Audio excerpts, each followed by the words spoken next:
সমাজের প্রত্যেকটা মানুষ যদি নিজের জ্ঞান, সময় আর সামর্থ্য দিয়ে একটি স্কুলের পাশে দাঁড়ায়, তাহলে কোনো শিশু শিক্ষা থেকে বঞ্চিত হবে না। আমরা স্কুল ড্রপ আউট শূন্যতে নিয়ে যেতে চাই।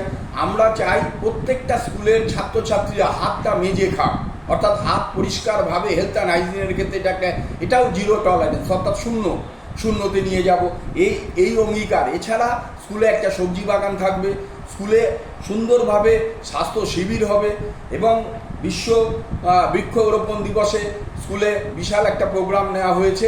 আমি এইমাত্র প্রধান শিক্ষক মহাশয়ের মাস দিয়ে জানতে পারলাম এবং আমরাও সেই প্রোগ্রামে থাকবো।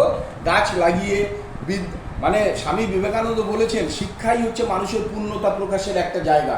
এই পূর্ণতা প্রকাশটা একমাত্র শিক্ষার দ্বারাই সম্ভব হয় এবং একটা সুন্দর সমাজ গঠনের বার্তা দিয়ে প্রধান শিক্ষককে আমাদের হালিশহর কেইন ইন্ডাস্ট্রিয়াল ওয়েলফেয়ার সোসাইটির পক্ষ থেকে ধন্যবাদ জানিয়ে আমাদের এই ভলেন্টিয়ার কাজ করার সুযোগ দিয়েছেন বলে আমরা কৃতার্থ এবং ভবিষ্যতেও আমরা এইভাবে কাজ করে যাব। নমস্কার, সবাই ভালো থাকবেন।